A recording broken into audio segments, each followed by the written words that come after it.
Hello, my name is Peggy Darr. I work for Defenders of Wildlife, and what you just had the pleasure of seeing and hearing is a rowdy, entertaining Pinyon Jay flock. I'm here today to talk to you about how private landowners can help protect these amazing birds. First, I want to talk a little bit about why Defenders of Wildlife is concerned about the Pinyon Jay. The Pinyon Jay population has declined massively since the 1960s, with some estimates of 84% or more population loss. This makes it one of the fastest declining bird species in the United States. Because of this decline, the pinyon jay is also listed on the IUCN Red List. That stands for the International Union for the Conservation of Nature. To give you some perspective, other species listed at the same level as the pinyon jay include the Indian one-horned rhino and the African lion. And these are, of course, large, charismatic species that most people know are in need of conservation attention. The pinyon jay is listed at the same level as those species. Another reason Defenders of Wildlife works to protect and conserve the pinyon jay is that it's a keystone species. Put simply, keystone species are species that have a disproportionate effect on their environment. Technically, this can be positive or negative. With the pinyon jay, it is overwhelmingly positive. The pinyon jay is the primary distributor and planter of pinyon pine seeds in the Western United States. Now, you may be asking yourself, how can a bird be planting trees? Well, the pinyon pine and the pinyon jay have a mutualistic symbiotic relationship, which means they have a relationship in which, a very close relationship, in which both species benefit. Here you can see a photo of a pinyon jay trying to open a green pinyon pine cone. Pinyon pines produce seeds, which we also call nuts, that are very delicious and very nutritious. They are the primary food source for pinyon jays. They are also enjoyed by a lot of other wildlife species and by humans. Pinyon pine trees do not produce seeds every year. Usually they produce them every 3 or 4 years, and they produce them in across very large areas. We call this masting. So hundreds of acres of pinyon pine trees will produce seeds at once. They do this so that some of their seeds have a chance at becoming actual trees because so many animals like to eat their seeds. The pinyon jay has evolved to be able to very efficiently collect these seeds when they are available and to store them for eating later. So when pinyon seeds are available, pinyon jay flocks will collect as many seeds as they can, thousands per individual bird. They will fly to a caching site, usually an open area, and they will store or cache those seeds to be eaten later. They usually store these seeds in the ground. They are very smart birds. They are in the corvidae bird family, which includes crows and ravens. Despite this intelligence, they still forget where a small proportion of their seeds are cached, and when they do, they have planted a pinyon pine.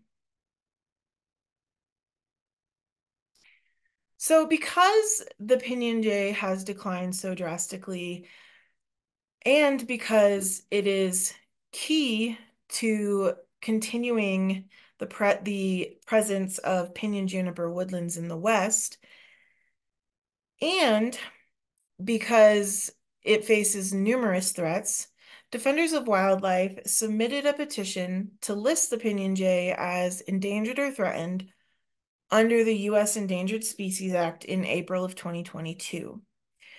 We are still waiting for a decision and expect that decision about whether or not this species will be listed to come in 2028. While we wait for that decision, there are many things that we can do to protect pinyon jays. And private landowners in particular, regardless of the size of your property, can protect pinyon jays. And that's what we're going to talk about primarily today. Now, this is the front of a brochure, a copy of which can be found on Defender's website. The website is in the below right. You can go to that website. Under things you can do, you will find a link to this brochure. Now, before we get into what landowners can do to help pinyon jays, I just want to make sure that everyone's on the same page about the difference between pinyon pines, pictured on the right here, and junipers, pictured on the left. We call the ecosystems that pinyon jays live in pinyon juniper woodlands because these are the two primary tree species in these woodlands. Now, there are different species of pinyon pine and juniper, but these ecosystems always have one or two species of pinyon pine and one or more species of juniper. So on the right, you'll see pinyon pine. They have your more typical needle-shaped leaves, and you can see the cones as well. On the left, you'll see juniper, which have more scale-like leaves. These are the primary differences between these two species. Now, what I'm about to talk about is primarily for smaller landowners, those who have only a few acres.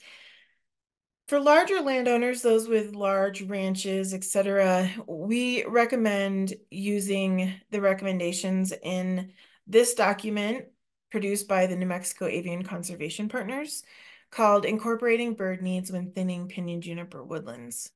This document can be found at the New Mexico Avian Conservation Partners website, which is shown at the top of the screen. On the home page, you will find a link to this document. Please note that this document is what we call a living document, where we are constantly updating it when we get more information about how to conserve pinyon jays and other bird species that use pinyon juniper woodlands. So please check the website regularly to make sure that you're receiving the most up-to-date conservation information. Now to get into the recommendations that are in our brochure, again, primarily for small landowners, but some of this does also apply to larger ranch owners, etc.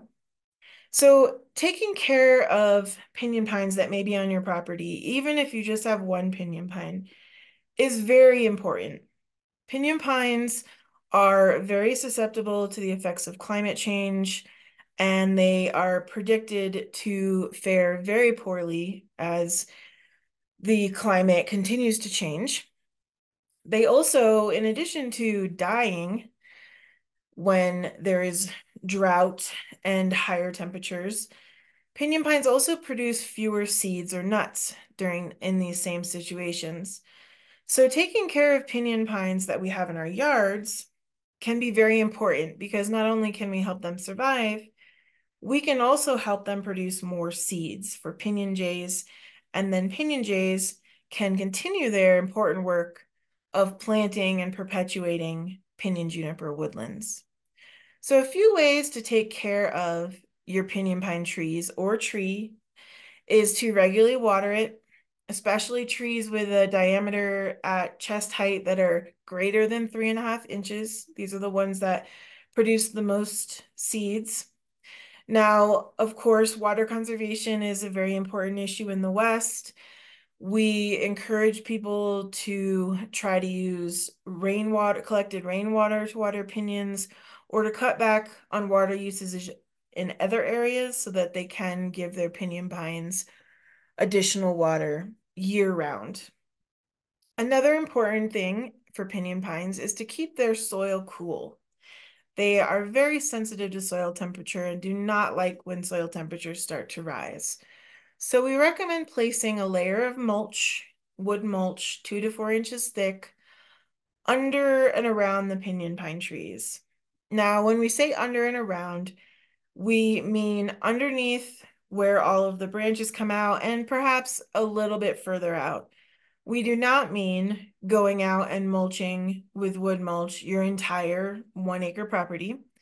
We just mean putting it under the pinyon pine trees. Wood mulch is identified by firefighters as a potential fire hazard if it's too deep and if it's spread out too much. So again, our recommendations of 2 to 4 inches, which is not very deep, and keeping it underneath the pinyon pines only helps to reduce any fire hazard that could come from adding mulch to your yard. You also want to try to capture more water for your existing trees. You can place erosion control structures such as this wattle that's shown here. It's just a long, basically container of straw that you place at the base of a pinyon pine, and it helps to slow down and capture water that does arrive naturally as rain or snow. And then finally, we encourage you not to use pesticides, especially insecticides, in your yards. Pinyon jays, while they primarily eat pinyon pine seeds aren't always available. And as I mentioned before, they're becoming less available under climate change. So pinyon jays also eat a lot of invertebrates. If you use pesticides, of course, you will eliminate this additional food source.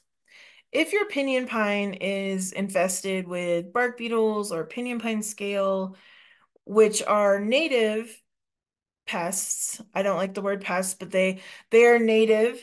They do hurt and sometimes kill pinyon pine trees. If you have a problem with them, it's best to give your pinyon extra water and mulch to keep it healthy and allow it to defend itself without the need for pesticides. When healthy, pinyon pines can stave off attacks from these types of pests. So, for example, bark beetles, they will try to burrow into a pinyon pine, and if the pinyon pine is healthy, it can flush them back out with a lot of sap. Another thing we recommend is that in the future, we hope to have projects where we are planting new pinyon pines for ecosystem restoration. And so when you do have seeds on your trees, and remember that it takes 3 years for pinyon pines to produce seeds. So if you're watering your tree and you haven't seen seeds after 1 year or 2 years, remember that it takes 3, even 4 years for the tree to produce those seeds. So don't give up. When you do have seeds, we're going to ask you in an app that I'll talk about in a moment to check whether or not you're willing to donate some of your seeds to restoration efforts. We don't want to take a lot of them because we want to leave most of them for pinyon jays and other wildlife, but some of them we would like to use for restoration. So when you check the box that says, yes, I'm willing to donate some of my pinyon pine seeds, we will then reach out to you when a restoration opportunity occurs. And of course, please continue to encourage everyone, especially your government officials, to address climate change. Climate change is the biggest threat for pinyon jays and many other wildlife species. Now, helping your trees is very, very important, but telling us if you're helping your trees is almost as important as helping them. We have created an app where you can tell us how many trees you're helping, where you're helping them. This will allow us to see where pinyon pine trees are being helped, but also more importantly, where they're not being helped and where we need to do more outreach so that more pinyon pines can be helped and more pinyon pine seeds can be produced for pinyon jays. So there is a QR code in this brochure and on this screen. QR codes, most modern phones, you just have to open up the camera on your phone, hold it up and to the QR code. Don't take a picture, just hold it up. A link will pop up on your phone. Click on that link. That link will take you to a screen that has a few options. Click on Open in the Survey 123 Field app. Then click Continue without signing in. After that, so a bunch of questions will come up. It's not a lot, but knowing the information is critically important for conservation. You can then answer those questions, and please don't forget at the end to submit your data so we receive it. Thank you very, very much for your interest in helping Pinyon Jays and for taking the time to watch this presentation. My information is here should you have any questions, and good luck taking care of your pinyon pine trees.